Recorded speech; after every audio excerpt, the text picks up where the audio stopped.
Why is it so hard to do the little things that would improve my life?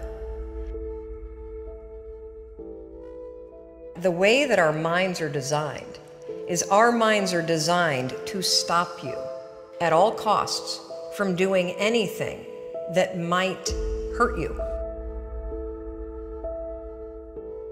There are so many people in the world, and you know, you may be watching this right now, and you have these incredible ideas, and what you think is missing is motivation.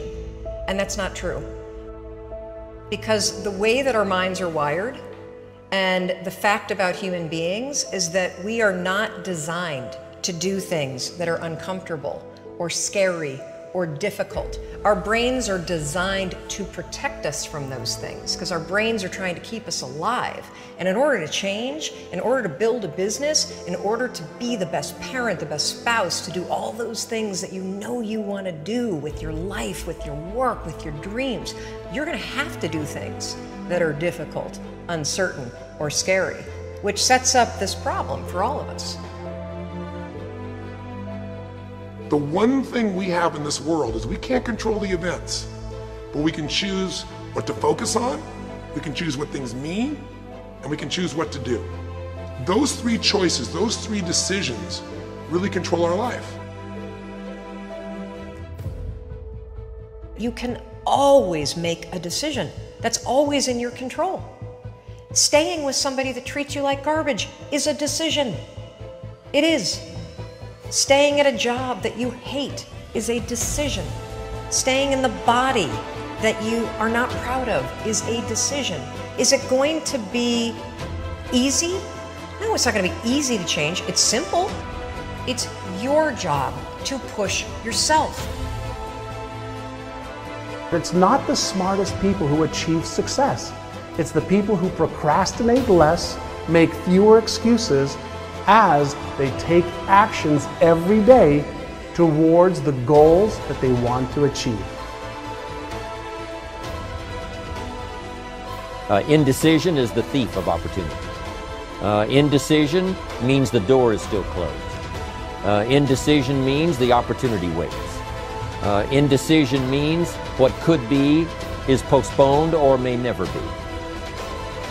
If you want to be successful at anything in life, never leave the sight of setting a goal without doing something that commits you to fulfillment.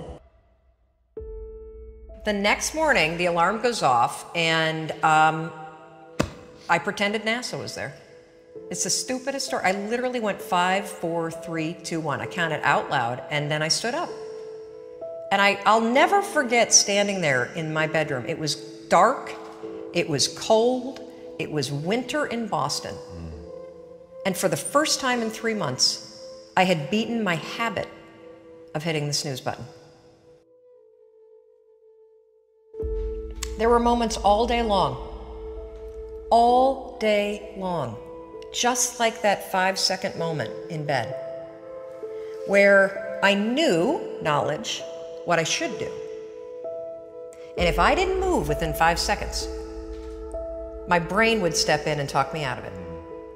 Every human being has a 5-second window. It might even be shorter for you. You have about a 5-second window in which you can move from idea to action before your brain kicks into full gear and sabotages any change in behavior. Your life is what you think it should be. That's exactly what you are right now. You are what you thought you should be. And if you don't like who you are, you got to change what you think you should be. What you think is more important than what you do. And so if you want to change, you got to work on this attitude bit. Decide, commit, act, succeed, repeat. The one thing that all the greats have in common is they sweat the small stuff. They pay very, very close attention to every detail. What makes you comfortable can ruin you. And what makes you uncomfortable is the only way to grow. What you are and what you become depends on how you use your time. The billionaire and the beggar both have 24 hours every day. The old and the young, the black and the white, the Indian and the Asian are all given the same amount of time every day. You cannot stop a day. You cannot stop an hour. But you can control how it will be used. Your life comes down to your decisions, and if you change your decisions, you will change everything. When you understand the power of a 5-second decision, and you understand that you always have a choice to go from autopilot to decision maker, everything in your life will change. You will be a different negotiator, you will be different in sales, you will be unstoppable in the gym, because you will realize the amount of garbage that you put in the way of your hopes, of your dreams, of your potential, of your confidence, of your courage. Everything comes down to the decisions that you make. Take ownership. Take extreme ownership. Don't make excuses. Don't blame any other person or any other thing. Get control of your ego. Take ownership of everything in your world, the good and the bad. Take ownership of your mistakes. Take ownership of your shortfalls. Take ownership of your problems. And then take ownership of the solutions that will get those problems solved. Take ownership of your mission.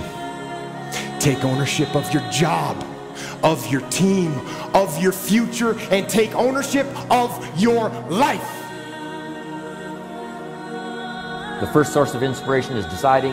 Second source of inspiration is planning. And now, here's a big source of inspiration, beginning. Getting started.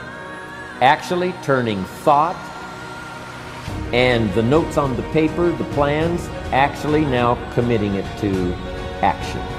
Getting started. I'm a humongous believer that ideas are and that execution's the game. Well, I think the one thing that discipline definitely does help you with is it helps you get things done. And when you get things done, when you actually do things, you have more success. If you have more success, and sometimes a big part of success is just not being f***ing lazy and just doing it. Yeah. That's like 90% of it is just showing up. Get there and start working. Like, you're not gonna feel perfect every day. If I only worked out when I felt good, I'd be a fat f***. Discipline, it does start with waking up early. It really does. But that is just the beginning. And I always say that discipline is the root of all good qualities. But you have to absolutely apply it to things outside of just waking up early. It's everything. It's working out every day, making yourself stronger and faster and more flexible and healthier. Discipline is eating the right foods to fuel your system. It's about disciplining your emotions so you can make good decisions. Doing the tasks that you don't necessarily want to do, but that you know will help you. The thing about self-discipline is that it is necessary for everything you do in your life. You have to be self-disciplined. Discipline is not punishment. It's not. If you change your mindset and really focus it on what discipline really is, you start to welcome discipline. You welcome self-discipline into your life. People have to know you, not because, oh, he's a good salesman. Oh, he's a good this. Oh, he's an artist. People need to know you for one major thing first. He works. He produces. The guy's there every day. The guy's pushing and shoving. Because the truth is, no matter how good your ideas are, how good your art is, or how good your skill set is, if you're not working, man, if you're not vibrating at a frequency that people say, my God, how does that guy do all that? If you're not vibrating at that rate, if you're not working at that level, you're not going to make it.